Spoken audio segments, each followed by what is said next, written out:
एक वक्त था जब मक्का की मिट्टी पर मौत का साया छा गया था। आसमान चुप था, हवा रुक गई थी और हर दिल में एक ही सवाल था, क्या काबा का घर अब मिटने वाला है?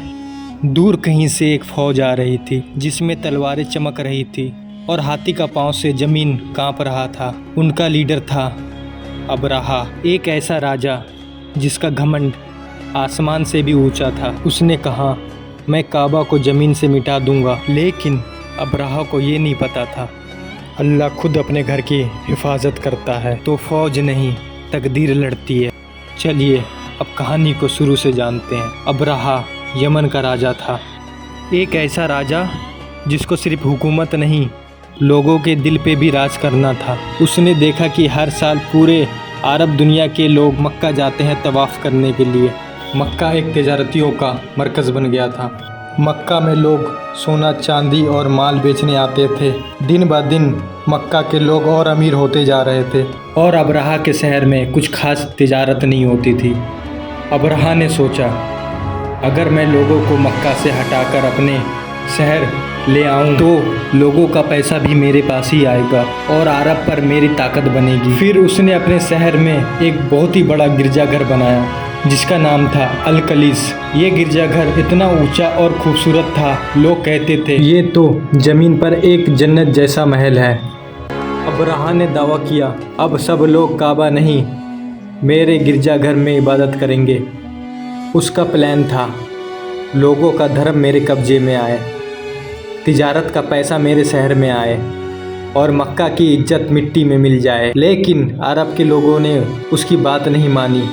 उन्होंने कहा, हमारे बाप दादा का घर काबा है, हम वहीं जाएंगे। इससे अबरहा के दिल में जलन और गुस्सा भड़क गया और किसी ने जाकर रात में उसके गिरजाघर को गंदा कर दिया तो वो पागल हो गया। अबरहा ने कसम खाई, अब मैं काबा को मिटा दूंगा ताकि लोगों के पास इबादत के लिए कोई जगह नहीं बचे। अबरहा ने अपनी सबसे बड़ी फौज जमा करी, 60,000 सिपाही और 13 बड़े हाथी। उसमें सबसे बड़ा हाथी का नाम महमूद था और वो जब मक्का की तरफ चला ज़मीन कांप गई, लोगों का दिल दहल गया, हर कबीला रास्ते से हट गया, कोई उसके सामने आने की हिम्मत नहीं करता। अबरहा ने मक्का के कुछ ऊँट चुरा लिए थे जिसमें से कुछ अब्दुल मुतल्लिब के थे जो हमारे नबी के दादा थे। अब्दुल मुतल्लिब खुद अबरहा के पास में गए और कहा, मेरे अल्लाह को मेरी सिफारिश की ज़रूरत नहीं, मैं तो सिर्फ उन ऊँटों का मालिक हूँ। इस पूरे शहर का और काबे का मालिक अल्लाह खुद है। सुबह हुई, अबरहा ने अपने सबसे बड़े हाथी महमूद को काबा की तरफ बढ़ाया, लेकिन हाथी ने कदम आगे बढ़ाया नहीं। जब उसे और किसी तरफ मोड़ते वो चल पड़ता, लेकिन जैसे ही काबा की तरफ करते वो बैठ जाता। ये अल्लाह का पहला इशारा था।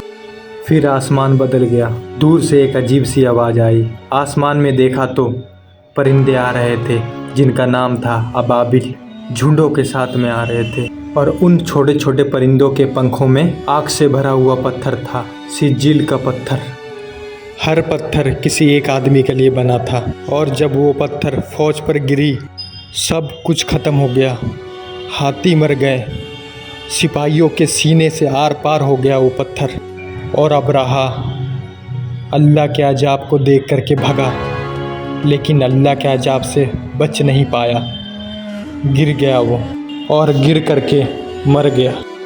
काबा सलामत रहा, ना उस पर एक पत्थर गिरा, ना उसकी दीवार टूटी। और कुछ ही साल बाद अल्लाह ने उसी मक्के में हमारे नबी को भेजा और सूरह फील में हमें बताया गया, क्या तुमने नहीं देखा अल्लाह ने हाथी वालों के साथ क्या किया? जब अल्लाह खुद अपने घर की हिफाजत करता है तो दुनिया की सबसे बड़ी फ़ौज भी कुछ नहीं कर सकती। अस्सलाम वालेकुम गाइस, मिलते हैं नेक्स्ट वीडियो में। और इस कहानी से आप लोगों ने क्या सीखा मुझे कमेंट सेक्शन में बताना और लाइक करके जाना। अल्लाह हाफिज़।